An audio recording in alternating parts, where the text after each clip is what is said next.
Novel रियल्म्स में आपका स्वागत है। अगर आपको दिलचस्प कहानियां पसंद है तो चैनल को सब्सक्राइब करें और बेल आइकन दबाएं ताकि कोई भी कहानी मिस न हो। Episode 176 castle. अगले ही पल वो लोग एक लड़की की चिल्लाने की आवाज सुनते हैं और फिर एक ब्लास्ट की आवाज सुनते हैं। ब्लास्ट के बाद सन्नाटा छा जाता है। ये सब देखकर और सुनकर वो लोग और भी ज्यादा डर जाते हैं। उतने में दक्ष उन्हीं की जेल के बाहर खून में सन्ना हुआ खड़ा था। मेरा नेक्स्ट टारगेट यहां पर, दक्ष कहता है, और फिर वो उस जेल से एक हंटर को निकालता है और उसे दूसरी जेल में ले जाता है।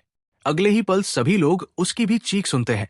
ये सुनकर अब उन लोगों को और भी ज्यादा डर लगना शुरू हो गया था, क्योंकि आज से पहले उन लोगों ने कभी भी किसी भी 9 स्टार क्लास हंटर के साथ ऐसा नहीं हुआ था।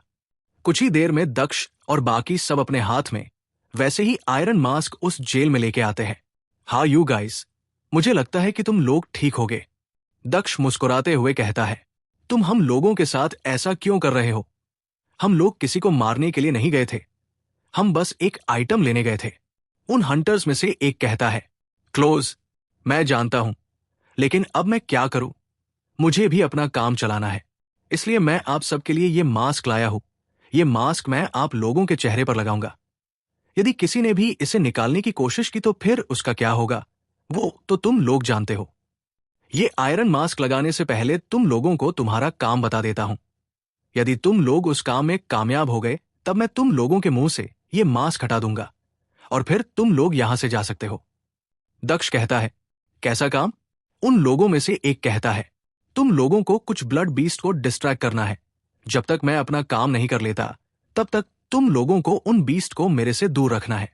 जब मैं मास्क लगाऊंगा तब तुम लोग बात नहीं कर पाओगे, और जब यह काम हो जाएगा तब तुम लोग इसे अपने हाथों से निकाल सकते हो।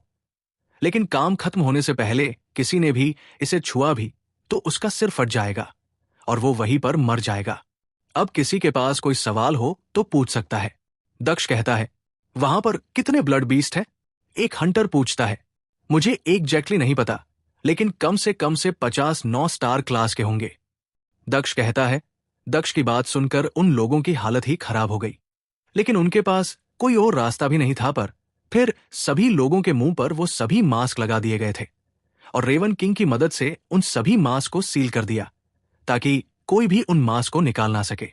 इसके बाद दक्ष इशिका को वापस घर भेज देता है। हालांकि इशिका दक्ष को ऐसे अकेले वहां जाने नहीं देने वाली थी, लेकिन दक्ष के रिक्वेस्ट करने पर वो वहां से चली गई थी और फिर दक्ष और बाकी सब नागराज के कासल के लिए निकल गए। अगले कुछ ही समय में वो सभी नागराज के कासल तक पहुंच गए थे। वहां जाकर दक्ष और बाकी सब देखते हैं कि उस कासल में कुछ ज्यादा ही ब्लड बीस्ट मौजूद थे। इतने सारे ब्लड बीस्ट और नागराज की नाक के नीचे से उसकी रिंग लेना कोई मजाक नहीं था। हमें इस कासल के पीछे से घुसना होगा। मैं तुम दोनों को नागराज के रूम तक ले जा सकता हूं, लेकिन उसमें यदि नागराज ने पहले हमारी प्रेजेंस फील कर ली तो काम बिगड़ जाएगा। रेवन किंग कहता है, ठीक है, फिर आप हमें अंदर ले जाओ। यदि कोई प्रॉब्लम होगी तो ये हंटर्स संभालेंगे, दक्ष कहता है, क्योंकि दक्ष ने उन हंटर्स से कहा था कि यदि वो मरे तो उन्हीं के साथ वो हंटर्स भी मरे जाएंगे, इसलिए वो हंटर्स दक्ष को बचाने के लिए कुछ भी करेंगे। ठीक है, फिर चलो चलते हैं, दक्ष कहता है, और फिर वो दोनों उस कासल में चले जाते हैं, जबकि प्रकृति को वही बाहर छोड़ देते हैं। दक्ष और रेवन दोनों बड़ी सावधानी से आगे बढ़ रहे थे। काफी समय के बाद बिना किसी को अट्रैक्ट किए दक्ष और रेवन किंग दोनों नागराज के कमरे में पहुंच गए थे। अंदर पहुंचकर दक्ष और रेवन किंग दोनों देखते हैं कि उस कमरे में कोई भी नहीं था। यहां तक रेवन किंग को आसपास किसी की प्रेजेंस भी महसूस नहीं हो रही थी। यहां पर नागराज नहीं है, हमें जल्द से जल्द वो रिंग ढूंढनी चाहिए और फिर यहां से निकल जाना चाहिए, रेवन किंग दक्ष से कहते हैं। और फिर दोनों अलग अलग होकर वो रिंग ढूंढने लगते हैं। कुछ ही देर बाद दक्ष को एक रिंग मिलती है जो देखने में काफी अजीब सी थी। रेवन किंग, क्या यही वही रिंग है क्या? दक्ष रेवन किंग से पूछता है। हाँ यही है, जल्दी मुझे दो, मैं इसकी सील ब्रेक करता हूं और फिर हम यहां से जल्द निकल जाएंगे, रेवन किंग दक्ष से कहता है। और फिर रेवन किंग की बात सुनकर दक्ष उसे वो रिंग उन्हें दे देता है और अगले कुछ मिनटों के बाद रेवन किंग उस रिंग में से एक लड़की की बॉडी निकलता है। दक्ष, जल्द से जल्द प्रकृति के शरीर को अपनी रिंग में रखो और फिर हम यहां से निकलते हैं, रेवन किंग कहता है, और फिर रेवन के कहे अनुसार दक्ष प्रकृति की बॉडी को अपनी रिंग में रख लेता है। और फिर वो और रेवन किंग दोनों वहां से निकलने वाले ही थे कि तभी उन्हें एक आवाज सुनाई देती है, और वो आवाज किसी और की नहीं बल्कि नागराज की थी। कैसे हो मेरे भाई? हमें मिले हुए काफी साल हो चुके हैं। अचानक से दक्ष और रेवन किंग के सामने टेलीपोर्ट करता हुआ नागराज कहता है। ये देखकर दक्ष और रेवन किंग दोनों हैरान थे। Episode 137 fight with Nagraj. Daksh जल्द से जल्द प्रकृति के शरीर को अपनी रिंग में रखो और फिर हम यहां से निकलते हैं, रेवन किंग कहता है। और फिर रेवन के कहे अनुसार दक्ष प्रकृति की बॉडी को अपनी रिंग में रख लेता है। और फिर वो और रेवन किंग दोनों वहां से निकलने वाले ही थे कि तभी उन्हें एक आवाज सुनाई देती है, और वो आवाज किसी और की नहीं बल्कि नागराज की थी। कैसे हो मेरे भाई? हमें मिले हुए काफी साल हो चुके हैं। अचानक से दक्ष और रेवन किंग के सामने टेलीपोर्ट करता हुआ नागराज कहता है। ये देखकर दक्ष और रेवन किंग दोनों हैरान थे। तुमने मेरे और मेरी फैमिली के साथ ऐसा क्यों किया? रेवन किंग नागराज से पूछता है। तुम्हारी पत्नी ने कई लोगों के साथ साथ मेरी पत्नी की हत्या की थी, तो तुम्हें क्या लगता है कि मैं उसे ऐसे ही छोड़ देता? लेकिन तुम्हें यह सब नहीं दिखता है ना? रेवन किंग नागराज से कहता है। उसने जो भी किया था तुम्हें मुझसे बात करनी चाहिए, लेकिन तुमने उसे मार दिया। लेकिन आज तुम यहां से जिंदा नहीं जाने वाले हो। आज इस कासल से सिर्फ एक ही जिंदा जाएगा, इसलिए अब लड़ने के लिए तैयार हो जाओ। इस बार मैं तुम्हें हमेशा हमेशा के लिए खत्म कर दूंगा। नागराज गुस्से में लाल होता हुआ रेवन किंग से कहता है और फिर अपनी पूरी ताकत से रेवन किंग पर अटैक करता है। क्लोज। इधर दक्ष और रेवन किंग भी अपनी पूरी ताकत के साथ नागराज से लड़ते हैं। धीरे धीरे वो फाइट इंटेंस हो जाती है। जैसे जैसे फाइट आगे बढ़ रही थी वैसे वैसे दक्ष को नागराज उन दोनों पर भरी पड़ता हुआ महसूस हो रहा था, लेकिन फिर भी दक्ष किसी भी तरह का कोई रिस्क नहीं लेना चाहता था। अब वो दोनों नागराज से फाइट कर ही रहे थे कि तभी रेवन किंग कुछ महसूस करता है, जिसे महसूस करके रेवन किंग काफी परेशान हो जाता है, क्योंकि बाहर के सभी 9 स्टार क्लास के ब्लड बीस्ट कासल में आ रहे थे और उनकी तादाद भी काफी ज्यादा थी, जिसे देखकर रेवन किंग काफी घबराया हुआ था। इधर दक्ष भी उन ब्लड बीस्ट को अपनी तरफ आता हुआ महसूस करके दक्ष भी काफी घबराया हुआ था, लेकिन इस वक्त वो अपना पूरा फोकस नागराज से बैटल करने में लगा रहा था। रेवन किंग, अब तुम और तुम्हारा ये इंसानी साथी दोनों यहां से जिंदा बाहर नहीं जा पाएंगे, नागराज हंसता हुआ कहता है। और उसकी बात सुनकर रेवन किंग सोच में पड़ जाता है। दक्ष, तुम्हें किसी भी तरह से यहां से निकलना होगा। उसके लिए हम दोनों को अब अलग अलग होना पड़ेगा। जैसे ही हम दोनों अलग होंगे वैसे ही तुम सीधे किंगडम की तरफ भाग जाना। तुम्हारे भागने का समय मैं निकलता हूं, रेवन किंग दक्ष से कहता है। लेकिन आप अकेले इसे संभाल नहीं सकते हैं? दक्ष कहता है, मैं इसे संभाल सकता हूं, और वैसे भी मेरे पास ज्यादा समय नहीं है। यदि मैं इसके हाथों मर भी गया तो भी इसका बदल पूरा हो जाएगा, और इससे वो बाकी लोगों को नुकसान नहीं पहुंचाएगा, और मेरी बेटी सेफ रहेगी। अब तुम्हें जाना होगा। यदि 9 स्टार ब्लड बीस्ट और करीब आ गए तो फिर तुम्हारा इस कासल से बाहर निकलना और भी ज्यादा मुश्किल हो जाएगा, रेवन किंग कहता है। और फिर वो दक्ष से अगल हो जाता है। जैसे ही रेवन किंग का रेवन आर्मर शूट दक्ष से अलग हुआ, वैसे ही दक्ष को अपने शरीर से एक अजीब सा बोझ कम होता हुआ महसूस होता है, और इसकी वजह से दक्ष अब काफी फ्रेश भी महसूस करने लगता है। अपने शरीर में ये सब बदलाव देखकर दक्ष काफी ज्यादा हैरान था, और वो इस बारे में सोच रहा था, लेकिन वो ज्यादा देर तक वहीं नहीं रुक सकता था, और फिर तुरंत कासल से बाहर की ओर भागने लगता है। दक्ष अपने सभी 9 स्टार क्लास के रेलिक्स को एक्टिवेट कर लेता है, और फिर वो अपने हाथ में एक 9 स्टार क्लास का वेपन भी ले लेता है, जो रेवन किंग की ट्रेजरी से मिल था, और फिर वहां से तुरंत किंगडम की तरफ भागने लगता है।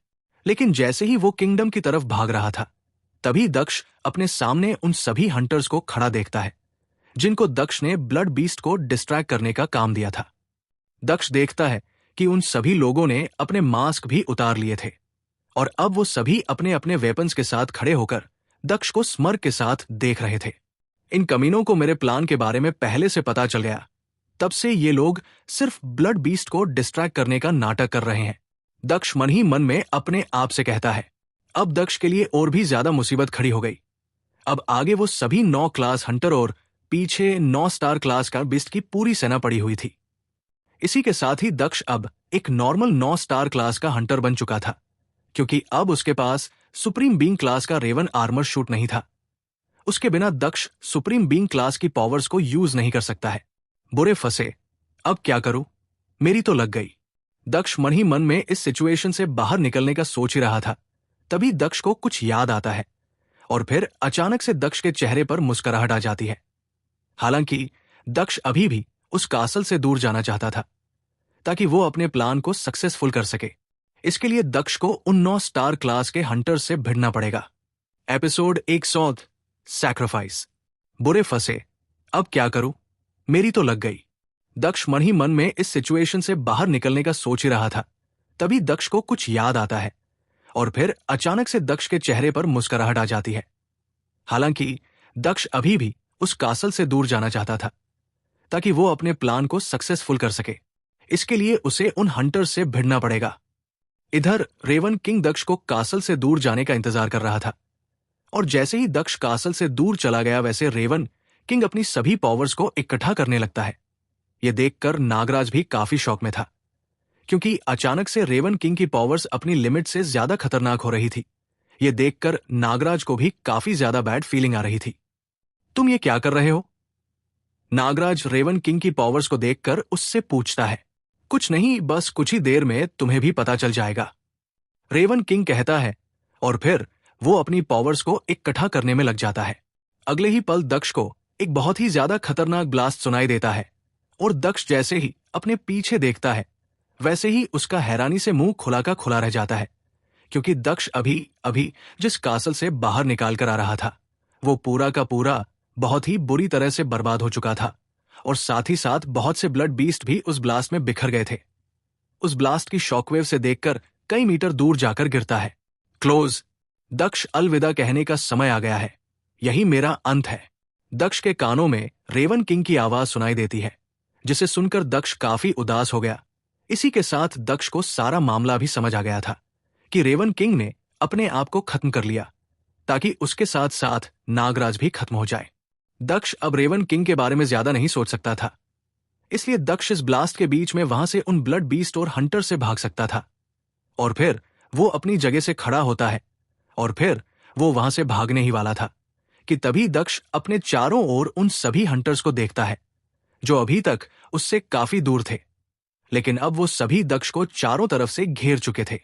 दक्ष देखता है कि उस ब्लास्ट के बाद वो सभी ब्लड बीस्ट वहां से भाग गए थे। ये देखकर दक्ष समझ गया कि ये सभी हंटर उसे घेरने के लिए यहां क्यों आए, ताकि मैं वापस कासल को तरफ ना भाग जाऊं। तुमने हम लोगों को बेवकूफ समझ रखा हुआ था। तुम्हें लगा कि हम लोग इस लोहे के टुकड़े से डर जाएंगे। उन हंटर्स में से एक दक्ष से कहता है। दक्ष किसी तरह अपने आप को जमीन से उठाता है और फिर उन लोगों को देखने लग जाता है। अब उसके पास लड़ने के अलावा और कोई भी रास्ता नहीं था, लेकिन पहले वो ब्लास्ट की शॉकवेव से रिकवर होना चाहता था और उसके लिए उसे कुछ समय चाहिए था। तुम लोगों को मेरे प्लान के बारे में पता कैसे चला? दक्ष पूछता है। प्लान? हाँ, वैसे तुमने प्लान बहुत अच्छा बनाया था, लेकिन तुम्हें हम लोगों को अलग नहीं करना चाहिए था, क्योंकि हम सबके पास रेलिंग है जो हम सबको आपस में बात कर सकते हैं। उन हंटर में से एक कहता है। लास्ट क्वेश्चन, तुम लोग किसके लिए काम करते हो? दक्ष पूछता है। ये तो हम लोग नहीं बता सकते हैं, लेकिन तुम कुछ और पूछ सकते हो।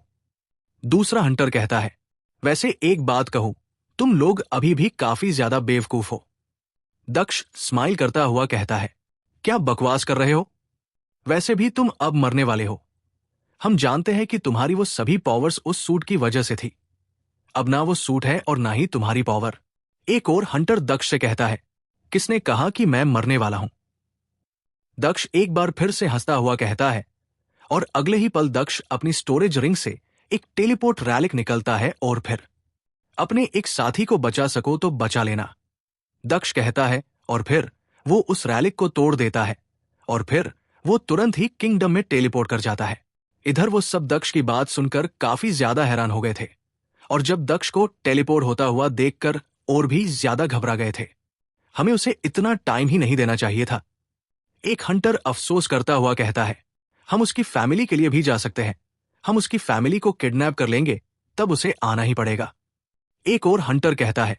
लेकिन हम उसकी फैमिली में किसी को भी नहीं जानते हैं, सिवाय इशिका और उसकी फैमिली के। एक और हंटर पहले वाले की बात सुनकर कहता है, हाँ हम ऐसा कर सकते हैं। उसकी बात सुनकर सभी हाँ में सिर हिलते हैं और फिर वहां से जाने लगते हैं। तभी दक्ष एक बार फिर वहां पर अपीयर होता है और आते ही एक हंटर को बहुत बुरी तरह से घायल कर देता है। मुझे लगा कि तुम लोग मुझे मारने के लिए आए हो, तो फिर क्या हो गया? तुम लोग ऐसे कैसे जा सकते हो? दक्ष उन सभी से कहता है, कमीने तू डरपोक है तभी तो तू पीछे से हमला कर रहा है। एक हंटर गुस्से में दक्ष से कहता है, डरपोक? हाँ, 14 9 स्टार क्लास के हंटर एक सिंगल हंटर पर अटैक कर रहे हैं, तब तुम लोगों ने ऐसा नहीं कहा था। यदि अब तुम लोगों ने ऐसा कह ही दिया है तो फिर एक एक करके मेरे से लड़ने के लिए आ जाओ, फिर देखते हैं कि कौन डरपोक है। दक्ष उन सभी हंटर को सुनाता हुआ उन सभी से कहता है। Episode 129 animal form. डरपोक? हाँ, 14 9 स्टार क्लास के हंटर एक सिंगल हंटर पर अटैक कर रहे हैं, तब तुम लोगों ने ऐसा नहीं कहा था। यदि अब तुम लोगों ने ऐसा कह ही दिया है तो फिर एक एक करके मेरे से लड़ने के लिए आ जाओ, फिर देखते हैं कि कौन डरपोक है। दक्ष उन सभी हंटर को सुनाता हुआ उन सभी से कहता है। ये बात सुनकर वो सभी के सभी बहुत गुस्से में आ जाते हैं और फिर सभी एक साथ ही दक्ष पर अटैक करने लगते हैं। इधर दक्ष भी उन अटैक्स को लेने के लिए तैयार हो जाता है। हालांकि दक्ष वहां से भाग सकता था, लेकिन दक्ष ऐसा नहीं करता है और उसके पीछे का रीजन वो खुद ही था।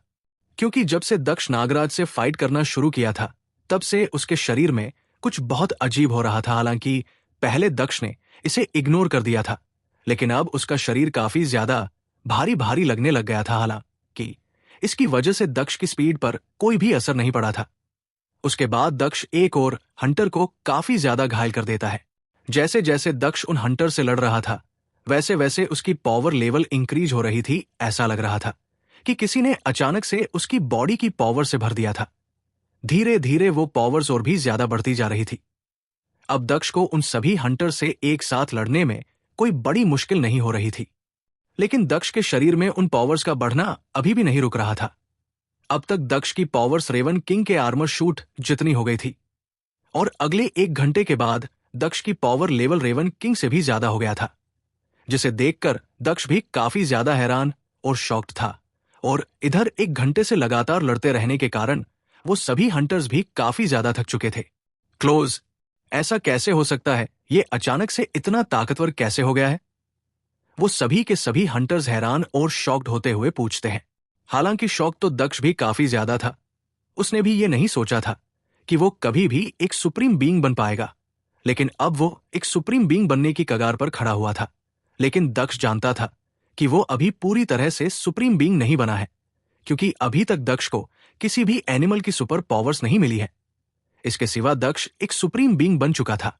उसके बाद दक्ष उन सभी हंटर्स को एक बार फिर से किंगडम की जेल में डाल देता है और फिर वो उस कासल में वापस जाता है। वो देखना चाहता था कि क्या रेवन किंग और नागराज में से कोई भी जिंदा बचा भी है या फिर नहीं, लेकिन दक्ष को वहां पर कुछ भी नहीं मिलता है सिवाय उन दोनों के आर्मर के अलावा, जो टुकड़े टुकड़े होकर जमीन पर बिखरे पड़े हुए थे। दक्ष रेवन किंग के आर्मर को उठाता है और उसे एक बैग में भर लेता है और फिर वो वहां से चला जाता है। किंगडम पहुंचकर दक्ष सबसे पहले प्रकृति से मिलता है और उसे वहां की सारी बातें बताता है। अपने पिता के बारे में सुनकर प्रकृति काफी उदास हो जाती है। उसके बाद दक्ष वहां से वापस अपने घर पर आ जाता है। अभी दक्ष ने प्रकृति को अकेले छोड़ना ज्यादा सही लगा, इसलिए वो अभी के लिए घर आ गया था। लेकिन दक्ष से घर पर अकेले रहा नहीं जा रहा था। उसे जल्द से जल्द प्रकृति से एनिमल सुपर पावर्स के बारे में पूछना था, लेकिन अभी वो किंगडम नहीं जा सकता था। इसलिए अपना ध्यान इससे हटाने के लिए दक्ष अपने बहन को ढूंढने लगा ताकि वो उसके साथ बाहर कहीं घूम सके। लेकिन दक्ष को अपनी मां से पता चला कि पलक आज ही रिसर्च टीम के मामले में वो नोवा सिटी गई है और कल तक वापस आएगी। अब क्या करूं? अभी दक्ष सोच ही रहा था, तभी दक्ष को इशिका की याद आती है और जैसे ही दक्ष को इशिका की याद आई, वैसे ही वो तुरंत इशिका के पास चला जाता है। हालांकि जब वो इशिका के घर पहुंचता है, वैसे ही दक्ष को इशिका की मां से पता चलता है कि वो भी नोवा सिटी गई हुई है। वो वहां अपने पिता के साथ कंपनी में गई हुई है और वो कुछ दिनों तक अपने पिता के साथ वही कंपनी में रहने वाली है। इशिका की मां से इशिका के बारे में पता चलने के बाद दक्ष कुछ इशिका की मॉम के साथ रहता है और उनकी मदद करता है और फिर वो वापस घर आ जाता है। अभी दक्ष घर में घुसा ही था तभी प्रकृति दक्ष को वापस किंगडम बुला लेती है। जैसे ही दक्ष को प्रकृति बुलाती है, वैसे ही दक्ष बिना किसी टाइम वेस्ट किए किंगडम पहुंच जाती है। तुम अब ठीक हो ना? दक्ष प्रकृति से पूछता है। हाँ, मैं ठीक हूं। तुम मुझसे कुछ जानना चाहते थे, वो क्या है? प्रकृति दक्ष से कहती है, मुझे जानना था कि मैं एक सुप्रीम बीइंग बनने के बाद भी मुझ में किसी भी टाइप के एनिमल्स पावर क्यों नहीं आई है। क्या उन सभी पावर्स को अनलॉक करने की कुछ खास टेक्निक्स है क्या? दक्ष पूछता है। वेट ए मिनट, तुम सुप्रीम बीइंग बन चुके हो? कब और कैसे? प्रकृति दक्ष से पूछती है। ये तो मुझे भी नहीं पता कि मैं कैसे एक सुप्रीम बीइंग बन गया, लेकिन हाँ, मेरी पावर्स एक सुप्रीम बीइंग से कुछ ज्यादा ही है। यहां तक कि मेरी पावर्स नागराज से भी काफी ज्यादा थी। अब बताओ, कोई तरीका है जिससे मैं एनिमल्स पावर को अनलॉक कर सकता हूं? दक्ष पूछता है। हाँ, एनिमल्स पावर्स को ऐसे ही अनलॉक नहीं कर सकते हैं। उसके लिए हमें एक स्पेशल टेक्निक यूज करनी पड़ती है। मैं तुम्हें दिखाई हूं। प्रकृति दक्ष से कहती है और फिर वो दक्ष को वो टेक्निक सीखती है और दक्ष उस टेक्निक को बहुत अच्छे से सीख भी लेता है।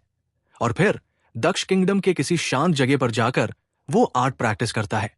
कुछ ही घंटों में दक्ष को एनिमल्स पावर्स महसूस होने लगती है और प्रकृति के अनुसार अगले दिन तक दक्ष ने अपनी एनिमल पावर्स को पूरी तरह से अनलॉक कर लिया है। जैसे ही प्रकृति ने दक्ष का एनिमल फॉर्म देखा, वैसे ही वो वहां ही ज्यादा शॉक्ड हो गई थी, क्योंकि उसने कभी भी दक्ष का इस एनिमल में बदलना एक्सपेक्ट नहीं किया था। दक्ष एक फ्लाइंग ड्रैगन में ट्रांसफॉर्म हुआ था। दक्ष ने प्रकृति को शोक में देखा तो वो भी काफी हैरान हो गया था। इसलिए दक्ष वापस अपनी नॉर्मल फॉर्म में आकर प्रकृति के पास चला जाता है और उससे उसके एनिमल फॉर्म के बारे में, इतने हैरान होने के बारे में पूछता है। क्या हुआ, आप इतनी शोक में क्यों हो? दक्ष प्रकृति से पूछता है। आखिर तुम असल में हो कौन? प्रकृति उसी शोक में दक्ष से पूछती है। Episode 140 mystery. दक्ष एक विशाल और प्राचीन फ्लाइंग ड्रैगन में ट्रांसफॉर्म हो चुका था। उसकी आंखें नीले अंगारों की तरह चमक रही थी और उसकी पंखों से उठती ऊर्जा हवाओं को चीरती हुई महसूस हो रही थी। लेकिन जब उसने नीचे खड़ी प्रकृति की आंखों में शौक और अविश्वास देखा तो वो चौंक गया। वो तुरंत हवा में से एक तीव्र लहर के साथ नीचे आया और अपनी सामान्य रूप में लौट आया। वो बिना समय गवाए सीधे प्रकृति के पास पहुंचा और चिंतित स्वर में बोला, क्या हुआ? आप इतनी स्तब्ध क्यों हैं? प्रकृति अभी भी उसी अविश्वास में डूबी हुई थी। उसके होंठ हिल रहे थे, लेकिन शब्द जैसे थम गए हों। कुछ पल बाद उसने धीरे से कहा, आखिर तुम असल में हो कौन? दक्ष थोड़ा हैरान होते हुए बोला, आपका क्या मतलब है कि मैं कौन हूं? मैं तो दक्ष ही हूं। और कौन हो सकता हूं? प्रकृति की आंखें अब और भी गंभीर हो चुकी थी। तुम एक इंसान नहीं हो, उसने शांत लेकिन भारी स्वर में कहा। आप ठीक से समझाइए, आप कहना क्या चाहती हैं? दक्ष ने अपनी भौहें सिकोड़ते हुए पूछा। तुम फ्लाइंग ड्रैगन में कैसे ट्रांसफॉर्म हो सकते हो? प्रकृति की आवाज इस बार थरथरा रही थी। क्लोज, दक्ष थोड़ा झुंझलाते हुए बोला। क्यों? क्या ऐसा नहीं हो सकता? मुझे लगा यही तो होना था। प्रकृति अब पूरी तरह से अपनी फैमिली की ज्ञानवर्धक परंपराओं में चली गई थी। उसने गंभीरता से कहा, तुम नहीं समझ रहे हो। तुम एक इंसान हो और तुम बचपन से पृथ्वी पर हो। तुम्हारे किसी भी डीएनए में ऐसा ट्रांसफॉर्मेशन असंभव है। फ्लाइंग ड्रैगन सिर्फ हमारी दुनिया की सबसे पावरफुल और प्राचीन फैमिली में ही जन्म लेते हैं। जैसे हम रेवन फैमिली वाले रेवन में ट्रांसफॉर्म होते हैं, हमारी दुनिया में अलग अलग एनिमल कैटेगरीज की फैमिलीज रहती है और हर एक को खास ताकत दी जाती है। लेकिन तुम उसी फ्लाइंग ड्रैगन में बदले हो, जो हमारी दुनिया की सबसे पवित्र और शक्तिशाली ड्रैगन फैमिली का प्रतीक है।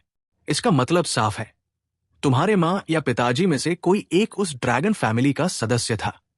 दक्ष की आंखें अब अचरज से फैल चुकी थी, लेकिन तभी उसके दिमाग में कुछ क्लिक करता है और वो बोल उठता है, एक मिनट, लेकिन नागराज, वो तो नाग फैमिली की पावर रिलीज करता है और तुम कहती हो कि वो तुम्हारे पिता का भाई है। ये कैसे संभव है? प्रकृति मुस्कुराई, जैसे वो इस सवाल का इंतजार कर रही थी। मेरे दादाजी के भाई ने नाग फैमिली में शादी की थी। जब नागराज पैदा हुआ तो उसके जेनेटिक्स में नाग शक्ति की विरासत आई, ना कि हमारे रेवन की। इसीलिए वो नाग फॉर्म धारण करता है। दक्ष अब भी पूरी तरह संतुष्ट नहीं था। लेकिन अगर नागराज तुम्हारे दादाजी के भाई का बेटा है, तो फिर तुम्हारे पापा और वो सगे भाई कैसे हुए? प्रकृति अब एक हल्की हंसी के साथ कहती है, क्योंकि हमारी दुनिया में जो बचपन साथ बिताते हैं उन्हें ही सगे भाई माना जाता है, खून से नहीं। रिश्ते से सच्चा बंधन वही होता है। अब सब कुछ दक्ष को समझ आने लगा था। वो थोड़ी देर चुप रहा, फिर बोला, ठीक है, अब आप मेरे मॉम और डैड की फोटो देखिए, हो सकता है कि आपको कुछ समझ में आए। दक्ष ने जेब से एक मुड़ी तुड़ी पुरानी फैमिली फोटो निकाली और उसे प्रकृति को दिखाया। जैसे ही प्रकृति ने उस फोटो पर नजर डाली, उसकी आंखें फटी की फटी रह गई। वो जोर से चिल्लाई, ये तो यंग मास्टर है, इसका मतलब तुम यंग मास्टर के बेटे हो। तभी मैं सोचूं कि तुम फ्लाइंग ड्रैगन कैसे बन सकते हो। दक्ष थोड़ा चौंका, यंग मास्टर, ये क्या नया नाम है? प्रकृति ने गहरी सांस ली, जैसे वो वर्षों से कुछ सीने में दबाए हुए हो।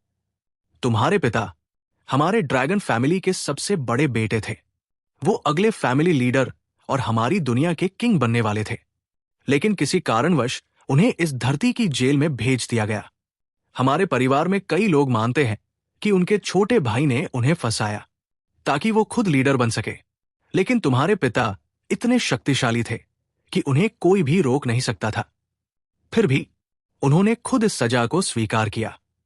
मैं बचपन से उनकी सबसे बड़ी फैन रही हूं और मेरा सबसे बड़ा सपना था कि एक बार उनसे आमने सामने मिलूं। यह सुनकर दक्ष की आंखें थोड़ी नम हो जाती है। वो धीरे से कहता है, शायद तुम्हारा सपना अब सपना ही रहेगा, क्योंकि मेरे पिता अब इस दुनिया में नहीं है। प्रकृति जैसे बिजली खा जाती है, उसका चेहरा सून पड़ गया। नहीं, ये नहीं हो सकता। एक फ्लाइंग ड्रैगन फैमिली का सदस्य इतनी आसानी से मर नहीं सकता, चाहे उसकी ताकत आधी भी हो। कोई 9 स्टार हंटर भी उन्हें नहीं हरा सकता। फिर वो कैसे मर गए? दक्ष खुद भी उसी उलझन में था। शायद उन्हें मारा गया होगा, किसी ऐसे ने जो हमसे कहीं ज्यादा शक्तिशाली हो। वो बुदबुदाता है। प्रकृति फिर से गहराई में डूब जाती है। अब समझ आया, डैड ने मुझे तुम्हारे साथ रहने को क्यों कहा था। उन्हें सब कुछ पता चल गया होगा। दक्ष उठ खड़ा होता है, मुझे जाना होगा, मुझे कुछ पता लगाना है। प्रकृति तुरंत बोलती है, रुको, मैं भी चलूंगी। मैं अपने डैड की बात को टाल नहीं सकती।